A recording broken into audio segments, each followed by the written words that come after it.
Welcome back to Geeks of the Realm, and this is our first video of our new series that we're going to be producing, which is how to paint your minis from step one all the way through to the finished product. And we're going to be looking at undercoating, base layers, washes, highlights, layering, finishing touches, and then the basings as well, and then how to protect your miniatures afterwards. And there's going to be a lot of different techniques with this, so we're going to look at dry brushes, wet blending, stippling, layering over, glazing, shading. We're going to look at all sorts of different techniques.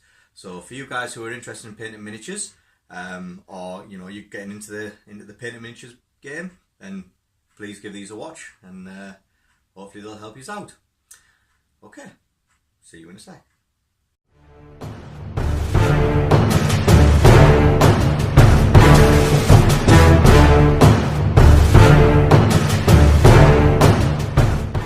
Okay, so in this first video, it's all about undercoating. Okay, undercoating your miniatures for preparing to paint. Now, the reason why we undercoat our miniatures is one, the detail on these models are, well, there's a lot of detail, and sometimes you can't see them because of the plastic or the metal, the way the metal looks. You can't really tell if it is detail or if it needs to come off. So if you spray it black or white or whatever colour you're going to go for, you can actually pick out them details, and you kind of then know, yeah, I know what that detail is. Okay, so it helps with defining the detail for help you painting. But the main reason is that the paints that you use to paint these won't stick or won't adhere to this miniature really well, because when you use your paints, you sort of thin them out. So you put a little bit of water or lime or medium in, and you thin the paint out, and then when you put it onto the miniature, it tends to run and it'll just look awful. So you need something for the paint to adhere to, and that's where the undercoats come in. So the undercoat is mainly for getting the paints to stick to it, to be fair. Alright guys, so how I do this is, first of all, I look at the miniature that I want to paint, and if I can, I'm going to get the colour undercoat that I'm going to be using, the main colour that I'm going to be using. So for instance, if I've got, I don't know, orcs for instance, I'll try and pick a green undercoat. If I've got, if I want something light, so for instance, if I'm looking at night haunts with like a ghosty feel, I want to paint them white so that I can do my washes over the top of it. If I'm going to do something that's got loads of armour all over it, okay, just literally tons of armour, then I'll spray that silver. Okay, and then I've already got my first base coat really down. Okay, so there's lots of different undercoats that I use. So I mean, this one's just from a normal car place. Okay, it's a red primer, and I think it cost me like £2, £3 or something like that. Okay, you don't have to go for massively expensive stuff. You just have to make sure it is matte. Okay, not gloss, because gloss one doesn't really, your paints don't really stick to it. So it has to be matte finish. So I've got a red, and I've got some Citadel ones. So I've got some Caliban green, some the Fang, which is like a bluey grey. Then there's Death Guard, and then there's Corax white. Okay, so I tend to got them.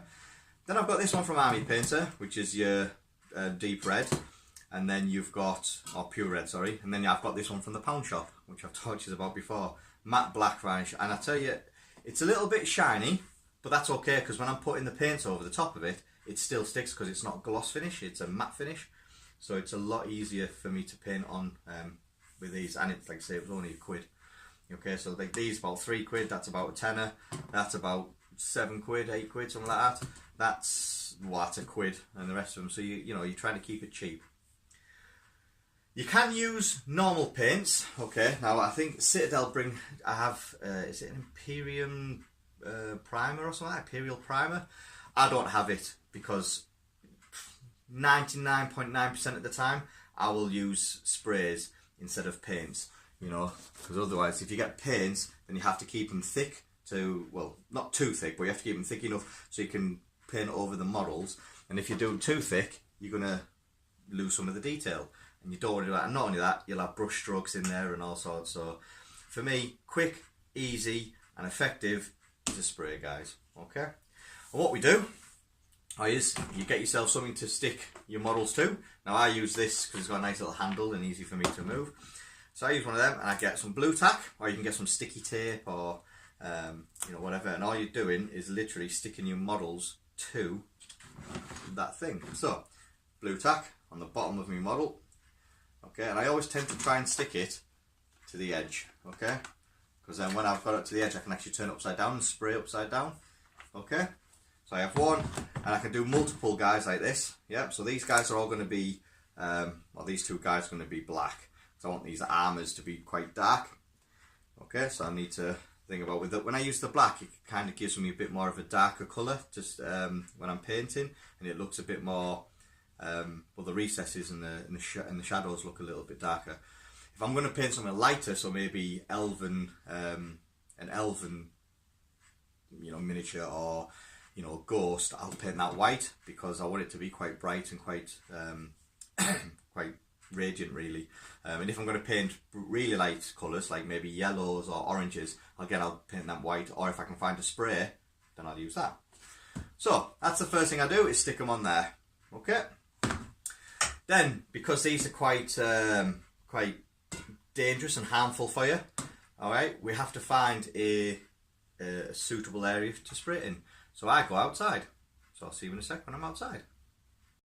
Right guys, so as you can see, I'm outside, okay, and I do this in a well ventilated area so I don't actually breathe in all the nasty chemicals in these, okay.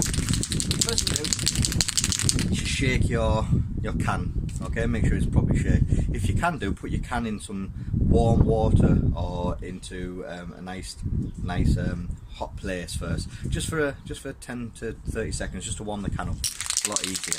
Right, you get that, give it a good shake, and all you do is about 30 centimeters away, and you just do little blasts like this.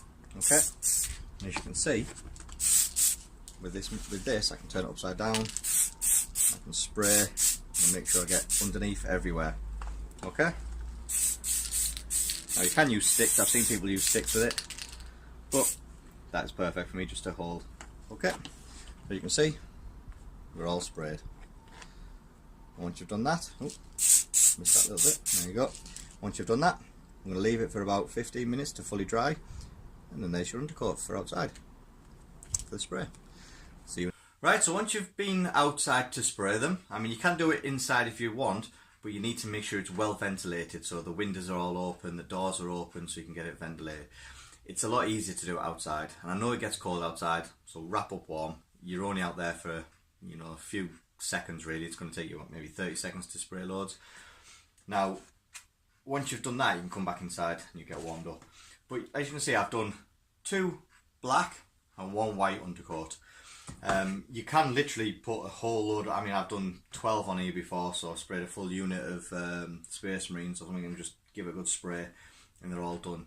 It's quick and easy, because if I did it by paintbrush I'd have been there, you know, what, another 10 minutes to do all the undercoats mainly, and then I'd have to go over it if I was missing any part.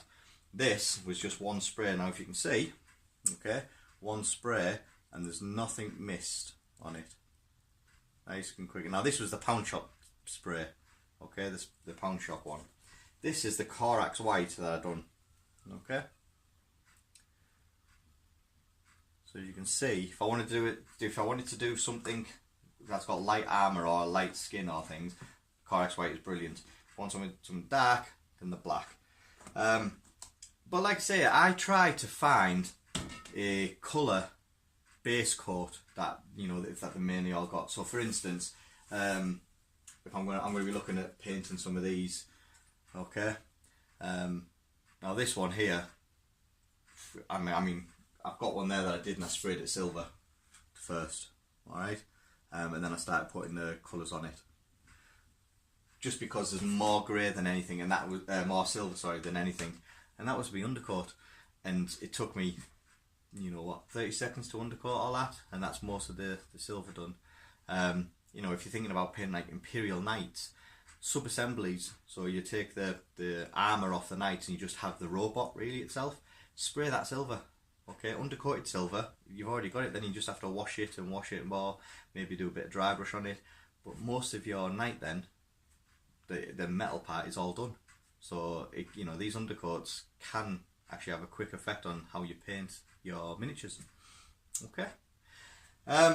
Yeah, so that's the undercoating video. I hope it's been useful for you. I mean, most people in the industry that have been here for a long time will know this, and they've been doing it for years anyway, because it's sort of simple. So we've got the spray can techniques, we've got the painting techniques. You can even use, it's stuck in there. You can even use your airbrush, yeah, an airbrush base coat on, if you wish to. That is a very good use for your airbrush for quickly. I mean, you can do a lot more stuff with your airbrush, but because you can then pick any of the colours you want, and you can start doing lots of thin coats of it. You know, so if you can't find the spray colour, the spray can you want for an undercoat, you can mix an undercoating with your airspray. So the airspray is very useful, or an egg one's very useful for that, guys. Okay, so hope it's been useful, and hope to see you next time for the base coating video on it, of how to put base coats down and what sort of paint you use for base coats and things. Okay guys, take care.